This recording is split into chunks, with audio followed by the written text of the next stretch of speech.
ನಮಸ್ತೆ sir. Sir ನಿಮ್ಮ ಹೆಸರು ಸರ್? ದೊಡ್ಡಪ್ಪಯ್ಯ. ಯಾವ ಗ್ರಾಮ ಪಂಚಾಯತಿಯಿಂದ ಆಯ್ಕೆಯಾಗಿದ್ದೀರಾ ಸರ್? ಕಾರಳಿ ಪಂಚಾಯತಿ. ಎಷ್ಟು ವರ್ಷ ಆಯಿತು ಸರ್ ಆಯ್ಕೆಯಾಗಿ? ನಾವು 3 ವರ್ಷದಲ್ಲೇ ಏನು 8 ತಿಂಗಳಾಯಿತು. ಸರ್, ಈ ಬಾರಿ ಎಲೆಕ್ಷನಲ್ಲಿ ತಮಗೆ ಒಟ್ಟು ಟೋಟಲ್ ಓಟ್ ಎಷ್ಟು ಬಂದಿತ್ತು ಸರ್? 395 395 ಬಂದಿತ್ತು ಸರ್. ಸರ್, ಎಷ್ಟು ಲೀಡಿಂದ ಗೆದ್ದಿದ್ದೀರಾ ಸರ್? ನಾವು 6 ಲೀಡಿಂದ ಗೆದ್ದಿದ್ದೀರಾ ಸರ್. ಈ ಬಾರಿ ಯಾವ ಪಕ್ಷದಿಂದ ತಮ್ಮ ತಾವು ಗುರ್ಸ್ಕೊತಾ ಇದ್ದೀರಾ ಸರ್? ಅದೇ ಪಾರ್ಟಿ ಬಿಟ್ಟು ಕಾಂಗ್ರೆಸ್ ಪಕ್ಷದಿಂದ ತಮಗೆ ತಾವು ಗುರ್ಸ್ಕೊತಾ ಇದ್ದೀರಾ ಸರ್. ಇದೇ ಫಸ್ಟ್ ಟೈಮು ತಾವು ರಾಜಕೀಯಕ್ಕೆ ಬಂದು ಗೆದ್ದಿದ್ದೀರಾ ಸರ್. ಹೇಗೆ ಅನಿಸ್ತೀರಾ ಸರ್? ರಾಜಕೀಯ ಈ ಮಾಮೂಲಿ ಸತಿ 20 ವರ್ಷ ತನಕ ವಹಿವಾಟಿತ್ತು. ನಾವು ಏನು ಕಾಂಪ್ರಮೈಸ್ ಏನಿಲ್ಲ. ಅವ್ರು ಗೆಲ್ಲಕ್ಕಾತಾರ ಇಲ್ಲ ಅಂತಂದಾಗ ನಾವು ನೋಡೋಣ ಅವರು ಅಲ್ಲಿ ನಾವು ಏನಿದೆ ಅಂತ ನೋಡಲಿ ಅಂತೇಳಿ ನಿಂತಿರೋದು. 15 ವರ್ಷ ಅವ್ರದ್ದು ಇಲ್ಲಿ ಒಂದೇ ರಾಜ್ಯ ಬರ ಮಾಡಿರೋ ದಳ. ನಾವು ಅದ್ರ ಮೇಲೆ ಫೈಟ್ ಮಾಡಿ ಒಂದ್ಕಿಂತ ನಾವು ಅಪ್ಲಿಕೇಶನ್ ಹಾಕಿದ್ರು ರಿಜೆಕ್ಟ್ ಮಾಡ್ತಿದ್ರು ಅವರು. ಏನೋ ಅವ್ರು ಗೆಲ್ತಾರೆ ಅನ್ನೋದು ಗೊತ್ತು ಅವ್ರಿಗೆ. ಅದಕ್ಕೆ ಈಗಿಂತ ಏನು ಅವ್ರು ಖಾಲಿ ಒಂದು ದಿವಸ ಅವ್ರ ಸೀಟ್ ಇಂಥವ್ರಿಗೆ ಅಂತ ಕನ್ಫರ್ಮ್ ಆಗಿದ್ದ ದಿವಸ ಒಂದು ದಿವಸ ಖರ್ಚು ಮಾಡಿರೋ ಅಷ್ಟಾದರೂ ನಾವು ಲಾಸ್ಟ್ವರೆಗೂ ಖರ್ಚು ಮಾಡಿಲ್ಲ ದುಡ್ಡು. ಹಂಗೆ ಮಾಡಿ ಏನೋ ಜನ ಗುರ್ಸ್ಕೊಂಡವ್ರೆ. ನಾವು ಏನು ಬೇಕಾದ್ರೂ ಜನಕ್ಕೂ ಸಪೋರ್ಟ್ ಮಾಡಬೇಕು, ಅದು ಮಾಡಿದ್ವಿ ಅಷ್ಟೇ ಸರ್. ತಮಗೆ ರಾಜಕೀಯಕ್ಕೆ ಬರೋಕ್ಕೆ ಸ್ಫೂರ್ತಿ ಏನು ಸರ್? ಪೂರ್ತಿನೇ ಅದೇ ಏನು ಹಿಂದಿನಿಂದ ವಹಿವಾಟಿತ್ತು ರಾಜಕೀಯನಾಗ. ಬರಬೇಕು, ನೋಡಬೇಕು, ಜನಪರ ಸೇವೆ ಮಾಡಬೇಕು ಅನ್ನೋಕ್ಕೋಸ್ಕರ ತಾವು ರಾಜಕೀಯಕ್ಕೆ ಬಂದಿರು.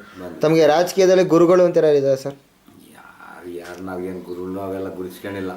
ಸ್ವತಂತ್ರವಾಗಿ ಬೆಳಿಬೇಕು ನಾವು. ಸುಮ್ಮನೆ ಇನ್ನೊಬ್ಬನ ಗುರುಸ್ಕೊಂಡು ಬೆಳೆಯೋದಿಲ್ಲ. ನಾವು ಬೆಳೆದು ಬಂದೆ ಅವಾಗ ಗುರುಸಿಕ್ತೀವಿ ಜನಕ್ಕೆ. ಇನ್ನೊಬ್ಬರನ್ನ ಮುಂದಕ್ಕೆ ಬಂದಾಗ ಅದು ಗುರುಸಿಕ್ಕಲ್ಲ ಸರ್. ಈಗ ತಮಗೆ ಅಧಿಕಾರಾವಧಿ 3 ವರ್ಷದಿಂದ ತಾವು ಅಧಿಕಾರದಲ್ಲಿ ಇದ್ದೀರಾ ಸರ್. ಈ ಅಧಿಕಾರಾವಧಿಯಲ್ಲಿ ತಾವು ಯಾವ್ಯಾವ ರೀತಿ ಅಭಿವೃದ್ಧಿ ಕೆಲಸ ಕಾರ್ಯಕ್ರಮ ಮಾಡಿಸ್ತೀರಾ ಸರ್ ತಮ್ಮ ಗ್ರಾಮದಲ್ಲಿ? ಸರ್, ಈಗ ಅದೇ 2 ಕಾಂಕ್ರೀಟ್ ರಸ್ತೆ ಮಾಡಿಸಿದ್ವಿ, ಒಂದು ಚರಂಡಿಗಳು ಮಾಡಿಸಿದ್ವಿ, ಒಂದು ಸ್ಕೂಲ್ ಕಾಂಪೌಂಡ್ ಮಾಡಿಸಿದ್ವಿ, ಇವಾಗ ಒಂದು ಓವರ್ ಟ್ಯಾಂಕಿ ಮಾಡ್ತಾಯಿದ್ವಿ. ಮನೆಗಳು ಸಣ್ಣ ಮನೇಲಿ ನ್ಯಾಯ ಕೊಡಿಲ್ಲ ಬಿಡಿ, ಸರ್ಕಾರ ನ್ಯಾಯ ಕೊಡಿಲ್ಲ. ಮನೇಲೆಲ್ಲ ಒಂದು 10-12 ಮನೆ ಕಟ್ಕೊಡಿರೋದು ಅಷ್ಟೇ. ಮುಖ್ಯವಾಗಿ ನಿಮ್ಮ ಗ್ರಾಮದಲ್ಲಿ ಯಾವುದೋ ಒಂದು ಸಮಸ್ಯೆ ತುಂಬ ಕಾಡ್ತಿದೆ ಸರ್?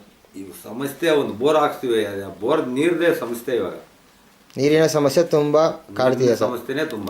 ಅದನ್ನು ತಡೆಗಟ್ಟಲು ಯಾವ ರೀತಿಯ ಒಂದು ಕ್ರಮ ಕೈಗೊಳ್ತಾ ಇದ್ದೀರಾ ಸರ್ ತಾವು? ಏನು ಮಾಡೋ ಸರ್, ಇವಾಗ ಅದೇ ಬೋರಲ್ಲಿ ಇನ್ನೇನೋ ಹಾಕ್ಸ್ಬೇಕು, ಹಾಕ್ಸಿ ನೋಡಬೇಕು. ಇವಾಗ ಯಾರೋ ಬೇರೆಯವ್ರಿಗೆ ಮಾತಾಡಿದ್ವಿ, ಒಂದು 2 ತಿಂಗಳು 3 ತಿಂಗಳು ಬಿಡೋಕೆ. ಅದು ಬಿಟ್ಟ ಮೇಲೆ ನೋಡೋಣ. ಎಷ್ಟೊತ್ತಿಗೆ ಓವರ್ ಟ್ಯಾಂಕ್ ಆಯ್ತಾ ಇರಲ್ಲ, ಅದ್ರಾಗ ಆಗಿದೆ ಬೋರು. ಅದು ಸರ್, ಮೂಲಭೂತ ಸೌಕರ್ಯಗಳು ಯಾವ ರೀತಿಯ ಒಂದು ಒದಗಿಸ್ಕೊಡ್ತಾ ಇದ್ದೀರಾ ಸರ್ ತಮ್ಮ ಗ್ರಾಮ ಜನತೆಗೆ ತಗೊಳ್ಳಿ?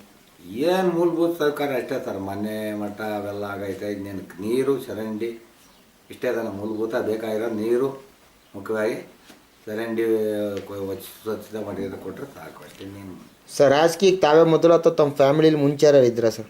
ನಾವು ಮೊದಲು. ನೀವೇ ಮೊದಲ ಬಾರಿಗೆ ಬಂದಿರ ಸರ್. ಸುಮಾರು ಎಷ್ಟು ವರ್ಷಗಳಿಂದ ತಾವು ಈ ರಾಜಕೀಯ ಜೀವನದಲ್ಲಿ ಒಡನಾಟ ಇಟ್ಕೊಂಡಿದ್ದೀರಾ ಸರ್? 20 ವರ್ಷನೇ ಕೈಕೊಂಡಿದ್ವಿ.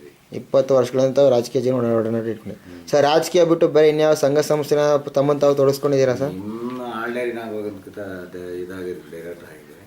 ಹಾಂ ಸರ್. 30 ವರ್ಷ ಹಿಂದೆನೇ ಆಗ್ಬಿಟ್ಟಿದ್ದು.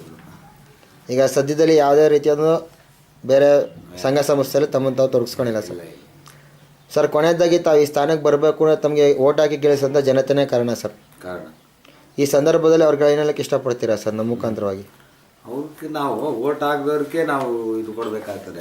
ನಾವು ಗೆದ್ವಿ ಅಂತೆಲ್ಲ ಲೆಕ್ಕ. ಜನ ಬೆಂಬಲ ಇದ್ರೆ ಮಾತ್ರ ಗೆಲ್ಲಕ್ಕಾಗೋದು. ನಾವು ಇರೋದೇ ಜನಗಳ ಕೈಯಾಗ. ಜನ ಇಲ್ಲದಿದ್ದು ನಾವು ಏನೂ ಮಾಡೋಕ್ಕಾಗಲ್ಲ ಸರ್. ಇದೇ ರೀತಿ ಇನ್ನೂ ಹೆಚ್ಚು ಅಭಿವೃದ್ಧಿ ಕೆಲಸ ಕಾರ್ಯಕ್ರಮ ತಮ್ಮ ಗ್ರಾಮದಲ್ಲಿ ಮಾಡಿಸ್ತಾರೆ ಅಂತ ಹೇಳಿ ಶಾಸಿಸ್ತಾ ಇಷ್ಟೊತ್ತು ಕಾಲ ನಾವು 24x7 ಕನ್ನಡ.com ಜೊತೆ ಮಾತಾಡೋಕ್ಕೆ ತುಂಬ ಧನ್ಯವಾದಗಳು ಸರ್. ನಮಸ್ಕಾರ ಸರ್. ನಮಸ್ಕಾರ.